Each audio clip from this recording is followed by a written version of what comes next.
So first of all, what'd you come up with for age? Well, we'll list them off here. We got Pat, Chris, and Sam. What did you guys come up with for ages? What'd you get? 23, 15, and 20. Anybody disagree with that? Let's just walk through it quick. So we're looking at defining their ages. And it starts out, Pat is 8 years older than Chris. So that statement tells me I'm going to let Chris's age be X and Pat is X plus 8. I could use a different letter if I wanted to, but I'm using X. Sam is 3 years younger than Pat. So Pat is X plus 8 and Sam is 3 years younger than that. So subtracting 3, I can only subtract the 3 from the 8, so he becomes X plus 5. So now that I've defined each of their ages in terms of a single variable, the sum of their ages is 58. So if I add the 3 of them up, it has to add up to 58. So I have X plus 8 is Pat, plus X, which is Chris, plus X plus 5, which is Sam. So I've got X, X, and X add up to 3X. 8 and 15 are positive 13 equals 58. And then we solve the equation. We subtract 13. 3x equals 58 minus 13 is 45. And finally, we divide by 3. So x equals 15. Now that doesn't totally answer our question yet. We've got x is 15, but we have to answer what we've been asked here is to find each of their ages. So x is Chris's age, the 15. Pat is x plus 8, so 15 plus 8 is the 23 for Pat. And Sam is x plus 5, so 15 plus 5 is the 20 for Sam. Any questions on those? On that one?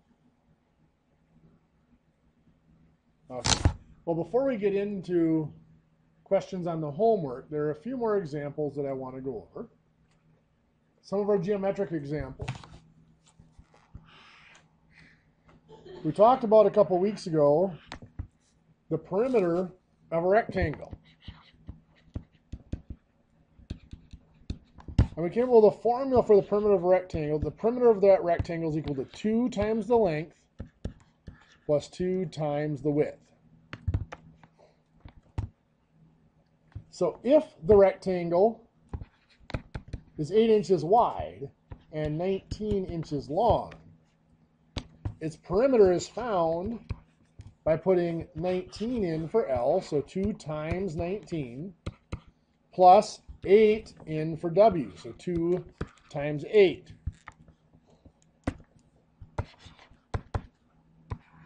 Two times 19 is 38. 2 times 8 is 16. 38 plus 16 is 54. So the perimeter is 54 inches.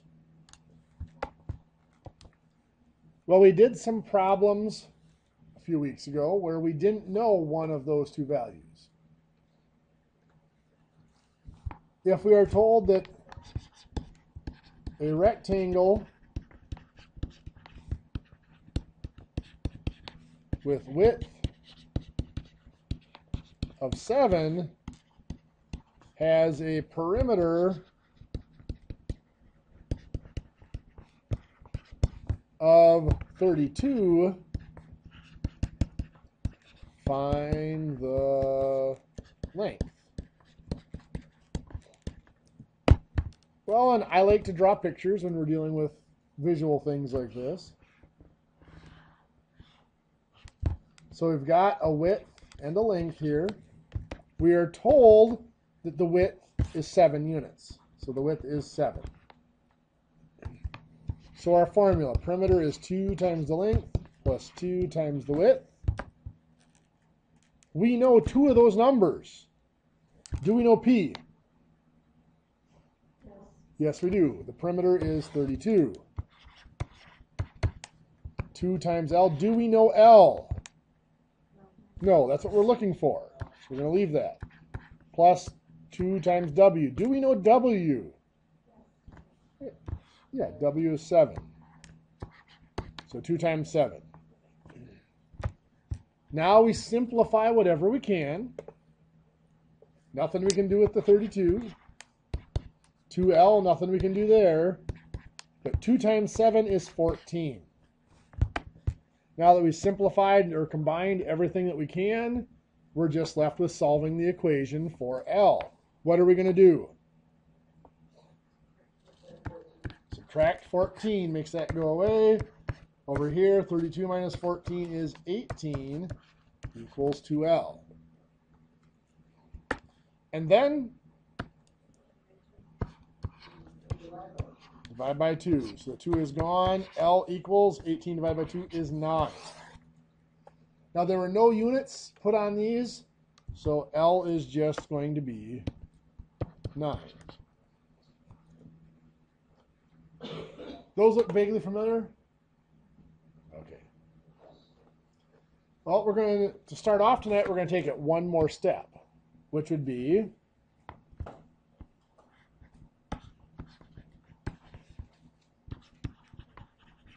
the length of a rectangle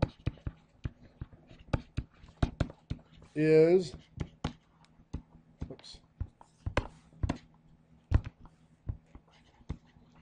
3 times the width.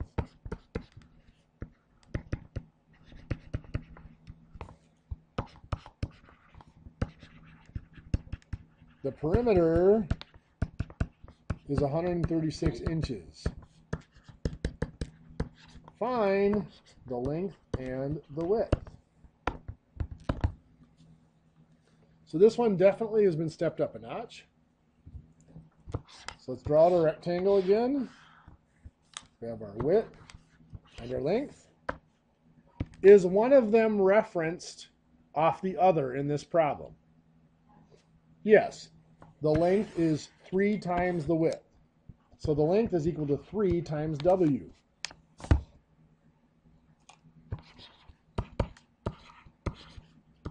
So the perimeter is 2L plus 2W. Just like before, do we know P? 136.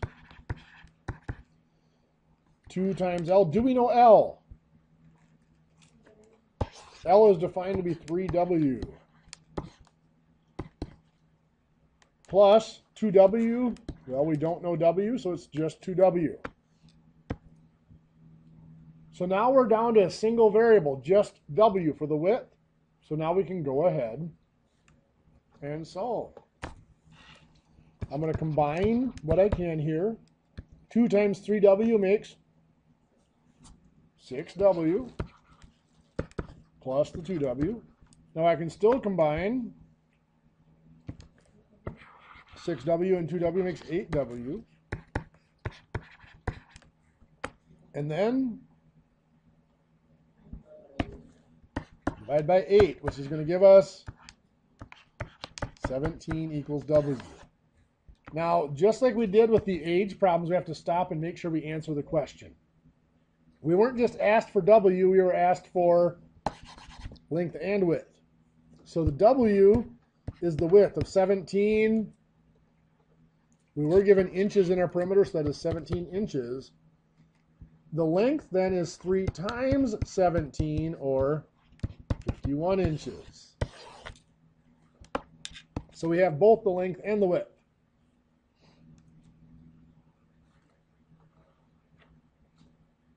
So then we'll get 17 times. What's that? Yeah, there was a 17 times 3 gave you the 51. 3 times 17.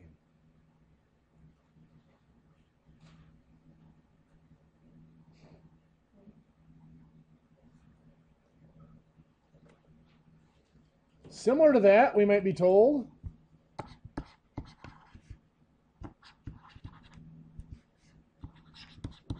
the length of a rectangle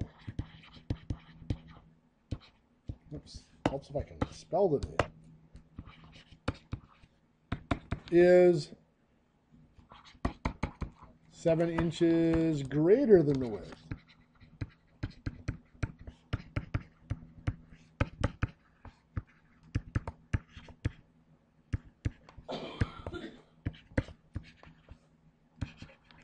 The perimeter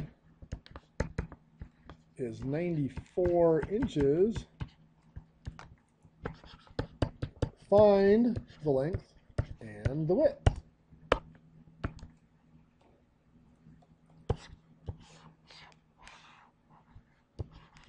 So I draw out my rectangle again. Is one of them referenced off the other again? Yes. The length is 7 inches greater than the width. So the length here is W plus 7, or 7 plus W, whichever way you want to write it.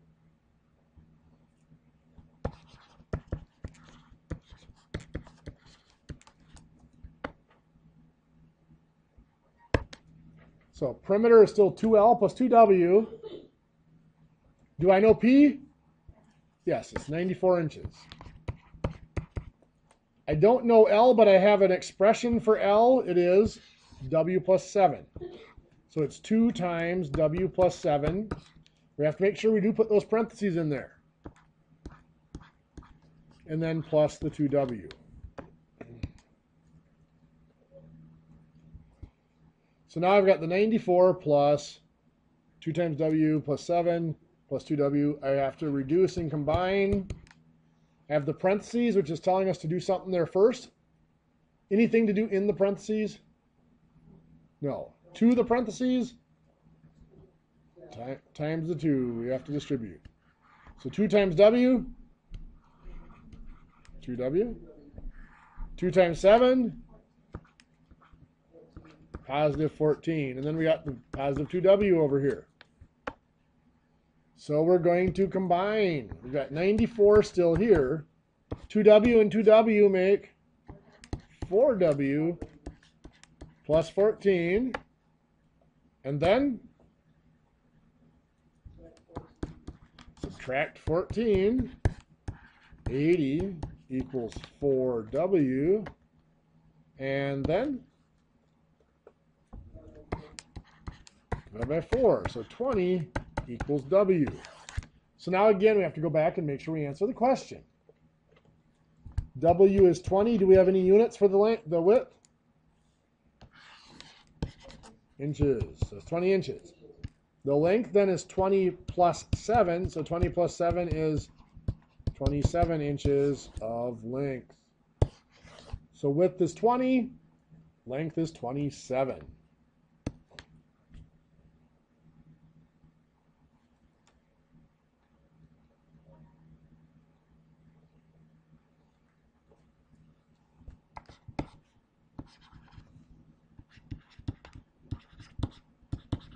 One for you guys to try in your notes. The length of a rectangle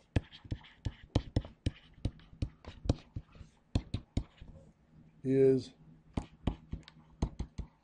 twice the width.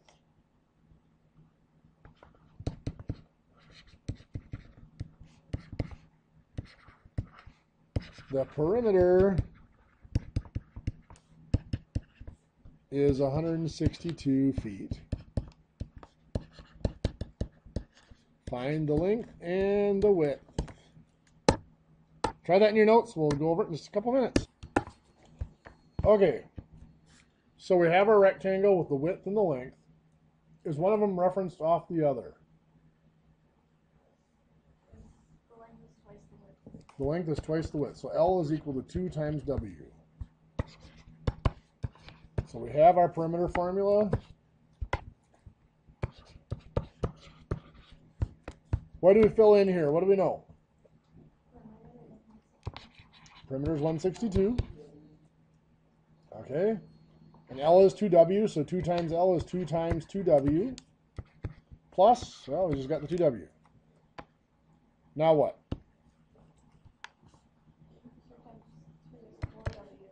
2 times 2W is 4W. Okay, the 162 hasn't changed yet. And yeah, we can combine 4W and 2W to get 6W. Then we can divide by 6. Gives us that W is 27. The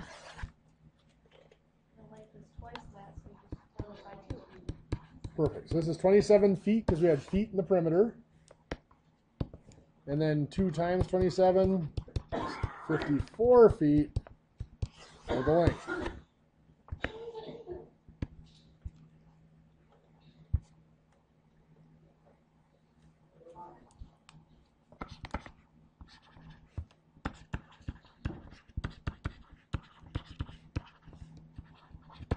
The length of a rectangle is 11 inches more than the width.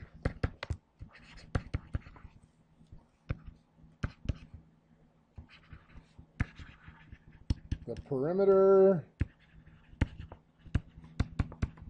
is 242. Find the length and the width. So I'm going to give you guys a couple minutes to try that one.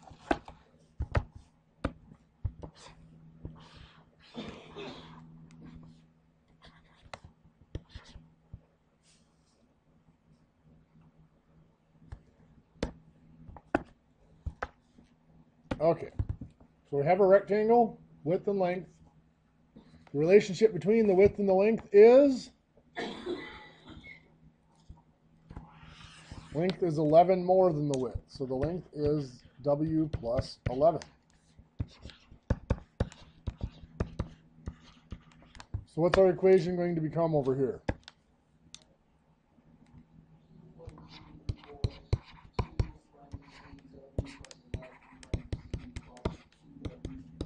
Perfect. The perimeter is given as 242, so 242 equals, L is W plus 11, so 2L becomes 2 times W plus 11 plus 2W. So, multiply by 2 here. 2 times W is 2W. 2 times 11, 22. And we have the 2W over here. The 242 has not changed. And the next step, the 242 still stays unchanged. 2W and 2W make 4W plus 22. And then subtract 22. 220 equals 4W. Divide by 4. 55 equals W. And then? So the width is 55. We didn't give it, it is inches. It said 11 inches more, so it is inches. And then 55 plus 11 is 66 inches for the length. How do we feel about those? How many of you had both of those two right? Okay. Anybody like totally lost on how we got to the answers on those? I get the answer. Okay. Don't like word problems? Yeah, I know. Remember, life is a word problem. As we progress through the second half of the semester here, we do get more and more word problems in this course. Just warning you.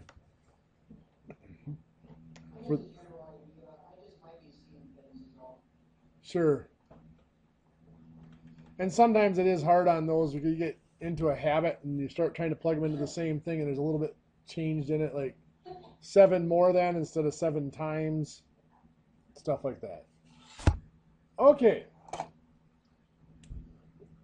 Next thing we're going to look at is we're going to look at factoring. When we were talking about factoring numbers, the factors, if I had 24, there were actually several sets of factors I could have. 24 could be 2 times 12. It could be 3 times 8, and it could be 4 times 6. Now it also could have been negative 2 times negative 12, negative 3 times negative 8, negative 4 times negative 6. Those would have also multiplied up to make a positive 24. Normally we concentrate on positive factors when we're doing factoring. Bless you. Thank you. But we need to be aware for some of the more complex functions we're going to do that this possibility does exist. Anyway, because of these multiple pairs of factors that we can get with a single number, rather than looking for factor pairs, we looked for prime factoring. And the way we did that was we took our 24 and we asked, what's one number that divides into 24? 2. So we divide 2 by 24 and we're left with 12. The 2 is prime, so we circled it. The 12, though, can be divided. What's one number that divides into 12? 2. If we divide 12 by 2, we're left with 6. The 2 is prime, so I'm going to circle it. We're done. What's the number that divides into 6? 2, 3, whatever you want to use. So 2, we're left with 3. 3 is also prime. So the prime factorization of 2, or of 24, is 2 times 2 times 2 times 3.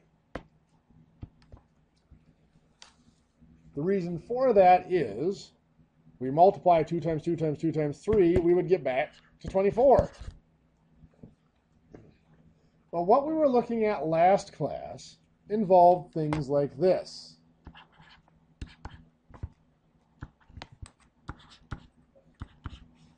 5x times 7y, which would multiply to give us 35xy. Factoring allows us to take that back apart. 35 was 5 times 7. X and y, of course, would be xy. With a single monomial like that, the prime factoring isn't terribly interesting. You're just factoring the number just like you would any other number, and the variables get listed out. If that were x to the third, there'd be 3 x's listed out. If that was y to the first, there'd be y to the fifth, there'd be 5 y's listed out. Where it gets to be more interesting is when we run into something like this. Let's say we had 3x times, let's not even do 3x, let's do 3 times 5x plus 2. When we multiplied that out, this 3 times 5x is 15x, and 3 times 2 is 6. So we got 15x plus 6. As we've seen, though, factoring is a process where we reverse that. We try to pull it back apart into two things that would multiply into it. Well, we saw up here that the 5x plus 2 is multiplied by 3 to give us 15x plus 6. So we would want to divide that 3 back out. So we would take 15x plus 6 and we would divide it by 3 like we saw last time. We divide each piece by 3. What's 15x divided by 3? 5x. And the 6 divided by 3 is positive 2. So 15x plus 6 can be written as 3 times 5x plus 2. Now in this case, we knew to divide by 3 because we knew that it had been multiplied by 3 to begin with. So the trick is, how do we look at 15x plus 6 and decide that we should divide that by 3? Well, we look at the numbers.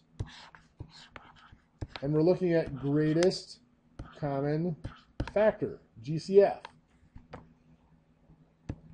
The biggest number that divides evenly into both 15 and 6 is 3. So that is why we're dividing by 3. Now, if we didn't see that, we could use our factoring for this. 15 factors into 3 times 5.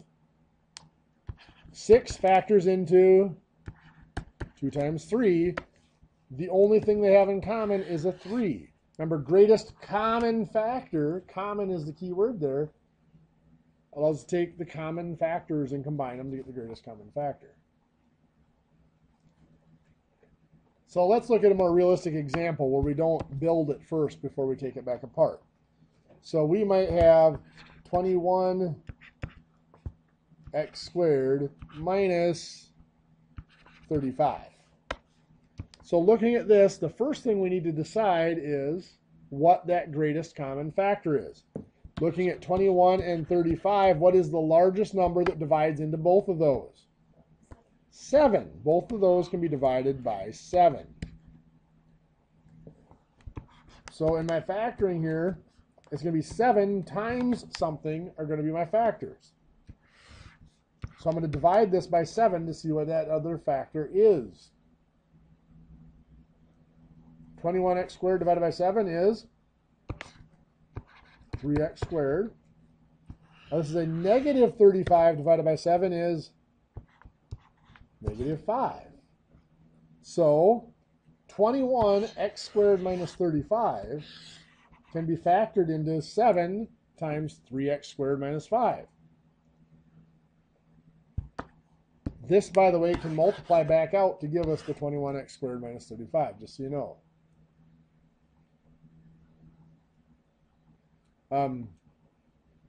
We do still need to check, can 7 be split up? No. And even if it could, we'd probably leave it as just a single number.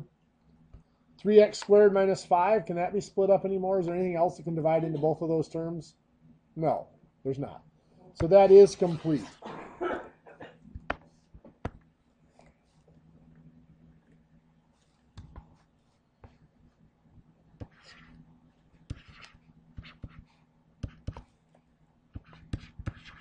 So here, 28 and 42, we need to find the greatest common factor.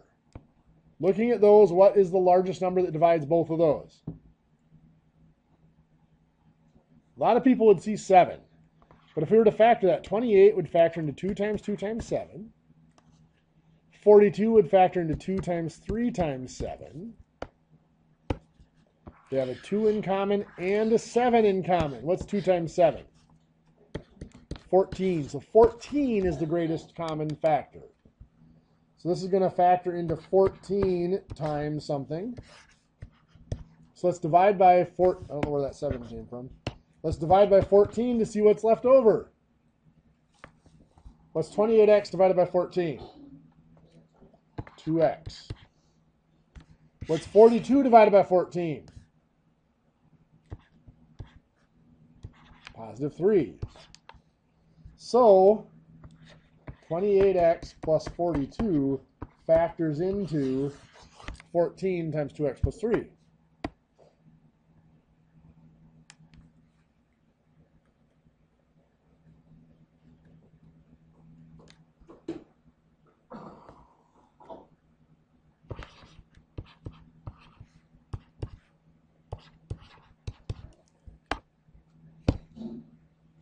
So here we have the 8 and the 12.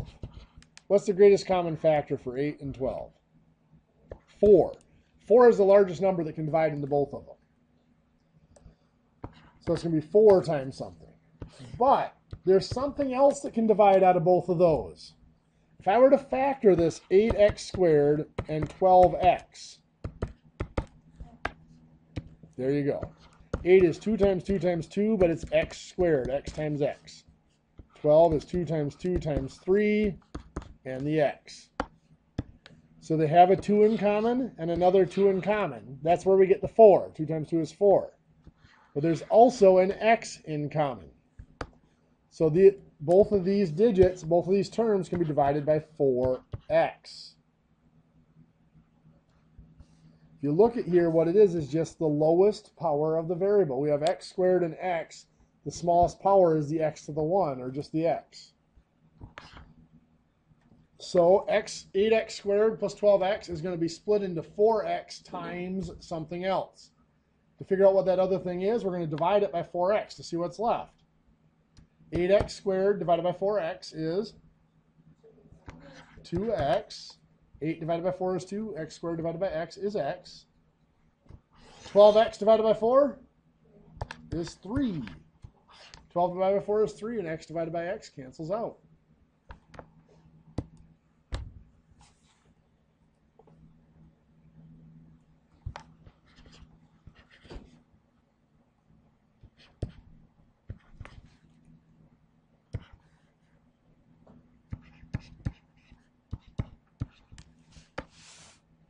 So here, we look at the numbers, 35 and 45. What is the largest number that divides into both 35 and 45? 5 is it. For the variables, what's the lowest power on the variable? X squared. So that's going to split into at 5x squared times something. To figure out what it is, let's divide by 5x squared. 35x to the fourth divided by 5x squared. 7x squared. Good. 35 divided by 5 is 7. X to the fourth divided by x squared is 4 minus 2 is 2. X squared. Negative 45x squared divided by 5x squared. Negative 9. Good. Negative 45 divided by 5 is negative 9. X squared divided by x squared cancels out. So 35x to the fourth minus 45x squared factors into 5x squared times 7x squared minus 9.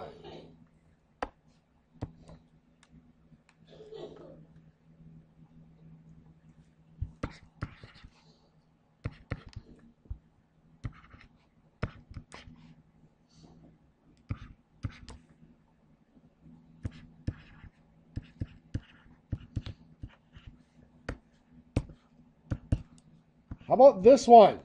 For the numbers 18 and 12, what's the largest number that divides into both of those? 6 is the largest common factor. Now there's more than one variable here, so x is going to have a power of 2. Yes, we got x to the third and x to the second. The 2 is the smaller power. That's the one we use. How about y? Just y. We have y to the 1 and y to the fifth, so y to the 1 or just y. Now we got to figure out what's left over. So we're going to divide by 6x squared y. 18x to the third y divided by 6x squared y. Well, 18 divided by 6 is 3. X to the third divided by x squared. Just x. Y divided by y cancels out. 12x squared y to the fifth divided by 6x squared y. 2, positive 2. X squared divided by x squared cancels out. Y to the fourth. So 18x to the third y plus 12x squared y to the fifth factors into or splits into 6x squared y times 3x plus 2y to the fourth.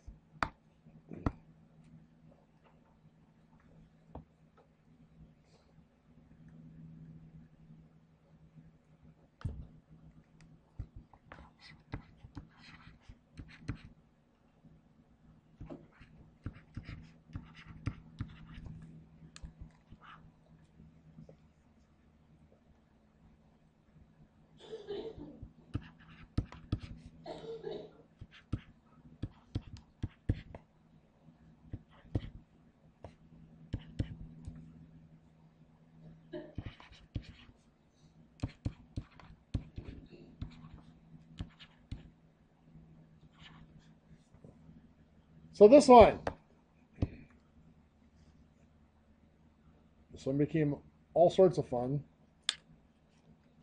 We have the 72, 54, and 90. We need to find the greatest common factor of those numbers first.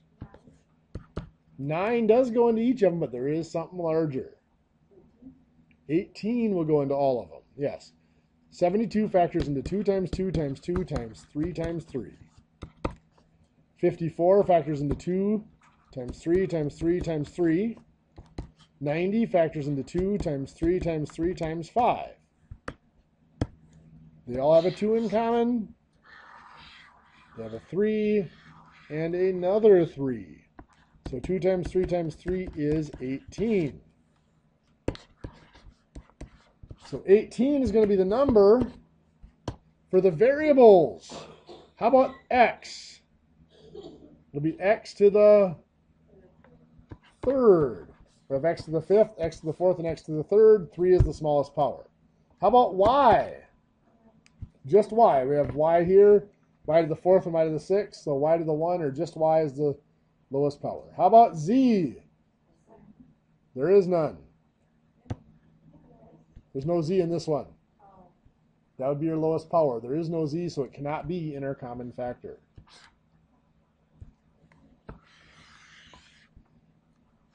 If that variable does not appear in every term, it cannot be in the common factor.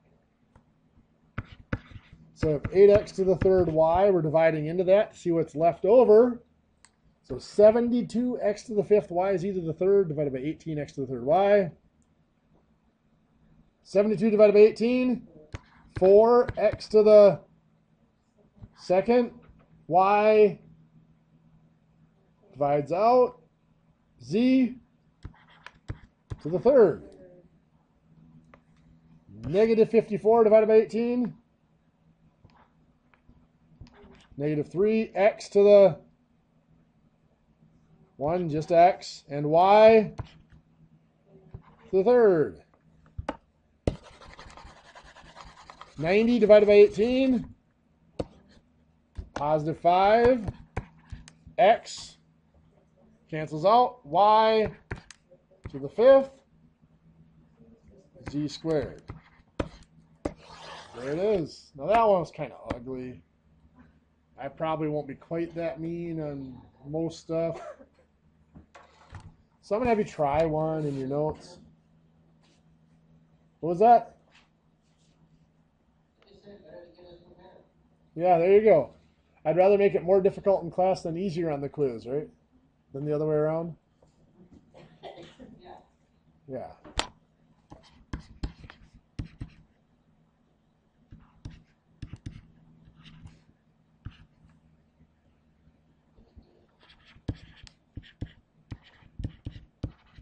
So in your notes, factor that out. Find the greatest common factor, then divide it out to get the two parts.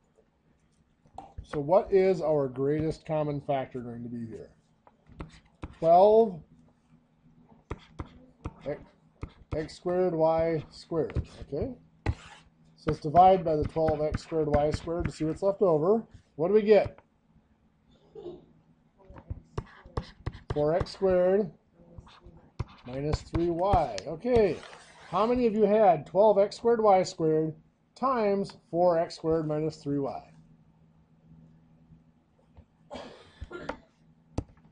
Let's try one more before we take a break. No, on that one, you would have done like 6. Can you reduce it then?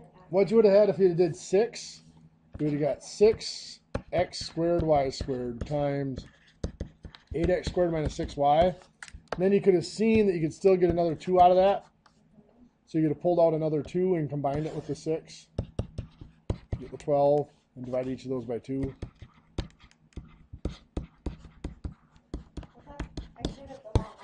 Yeah, yeah, and then you see that it's still 8 and 6, so you can take another 3 out. That works, or another 2 out, I should say. That works.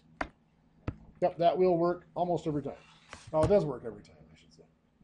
Actually, you know what? It is almost 4:20. It's 4:19. Let's go ahead and take our break. We'll come back at 4:29, and we'll start lecturing again.